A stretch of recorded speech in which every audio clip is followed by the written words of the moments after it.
Hello guys, कैसे हो? I hope you अच्छे होगे। धनतेरस कब, क्यों और कैसे मनाते हैं? पौराणिक कथा। दिवाली की कथा। इतिहास। पौराणिक मान्यता। किस्से। दिवाली यानी रोशनी का त्यौहार हिंदुओं के लिए सबसे अहम दिन है। दिवाली सैकड़ों सालों से मनाई जा रही है। बदला तो बस दिवाली मनाने का तरीका। पहले दीपक जलाकर लोग खुशियां मनाते थे। आजकल पटाखे जलाकर और डीजे लगाकर पार्टी की जाती है। दिवाली के दिन रोशनी के कई मायने हैं। पहला तो शायद सबको पता है कि श्री राम जी के वापस लौटने की खुशी। दूसरा कारण है रोशनी। रोशनी वो है जो अंधेरे को मारती है, चाहे वो बाहर का हो या हमारे अंदर का। ये हमें सिखाती है कि जब भी आप पर या किसी और पर अत्याचार हो रहा हो तो हमें अपने अंदर की रोशनी को जलाकर उसे ज्वाला बना लो। जिस तरह दीपक खुद जलता है लेकिन जग को रोशन करता है, वैसे ही अंदर की ज्वाला भी चारों ओर उजाला कर देती है। दिवाली कब शुरू हुई और क्यों मनाई जाती है, इसके बारे में पढ़िए। भगवान राम का अयोध्या वापस लौटना। हिंदू मान्यताओं के मुताबिक रावण का वध करके श्री राम 14 साल का वनवास खत्म करके इस दिन सीता और लक्ष्मण के साथ वापस अयोध्या लौटे थे। श्रीलंका से अयोध्या लौटते लौटते उन्हें 20 दिन लग गए थे। इसीलिए दशहरे के ठीक 20 दिन बाद दिवाली मनाई जाती है। आज के दौर की बात करें तो रावण की लंका का नाम श्रीलंका हो गया है और अयोध्या अब उत्तर प्रदेश का जिला है। जब श्री राम जी आए तो अयोध्यावासी बहुत खुश हो गए थे। उन्होंने पूरी नगरी को जगमगा दीपों के साथ प्रकाशमान किया था। जहाँ तक नजर जाती बस रोशनी ही रोशनी दिखाई देती थी। ऐसा कोई घर ही नहीं था जहाँ पर दिया नहीं जला हो। इसीलिए आज दिवाली में रोशनी करके हम खुशियाँ मनाते हैं। दिवाली की कहानियाँ। दिवाली की अनेकों कहानियाँ हैं, लेकिन हम आपको कुछ कहानियाँ सुनाते हैं। नंबर 1। एक बार एक राजा था। ज्योतिष ने उसका भविष्य बताते हुए कहा कि अमावस्या की रात को तुम्हारा अभाग्य सांप के रूप में आएगा।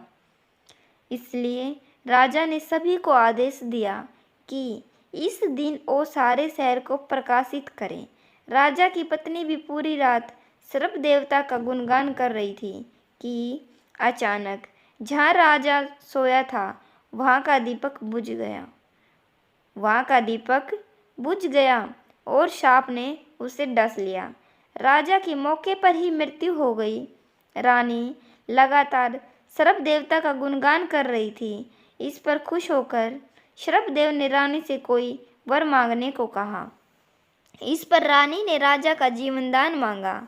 सर्प देवता राजा के प्राण वापस लाने के लिए यम के पास गए।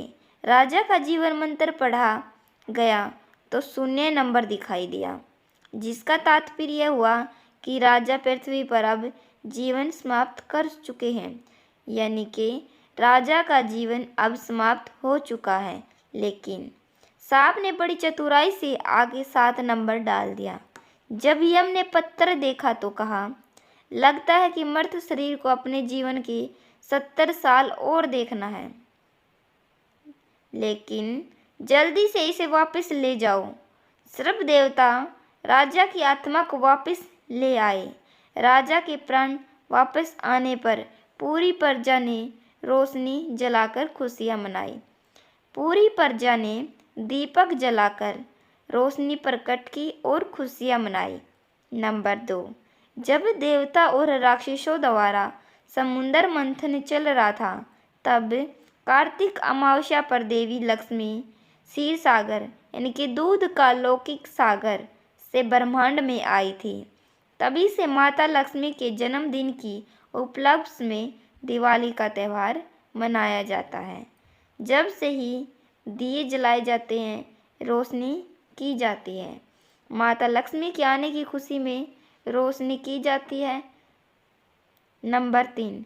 नरकासुर एक पापी राजा था। उसे वरदान मिला हुआ था कि वो सिर्फ माँ भूदेवी के हाथों से ही मारा जाएगा। इसीलिए नरकासुर ने स्वर्ग लोक पर अत्याचार करना शुरू कर दिए। सभी देवता भगवान कृष्ण के पास गए। भगवान कृष्ण अपनी पत्नी सत्यभामा, जो कि भूदेवी का पूर्ण जन्म थी, उन्हें रथ में लेकर नरकासुर से युद्ध करने जा पहुँचे। नरकासुर ने एक तीर मारा जो कि श्री कृष्ण को लगा।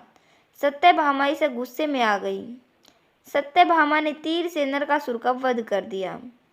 असुर के मारे जाने पर सभी लोगों ने खुशियां मनाई। तभी से भी यह त्यौहार दिवाली के रूप में मनाया जाता है। हेलो दोस्तों, आपको यह कहानी कैसी लगी? अगर अच्छी लगी हो तो चैनल को लाइक, शेयर और सब्सक्राइब करना नहीं भूलना। चैनल पर नए हो तो चैनल को सब्सक्राइब जरूर करना। मिलते हैं नेक्स्ट वीडियो में। जब तक हंसते रहो, खुश रहो, मुस्कुराते रहो। आपको धनतेरस की हार्दिक शुभकामनाएं।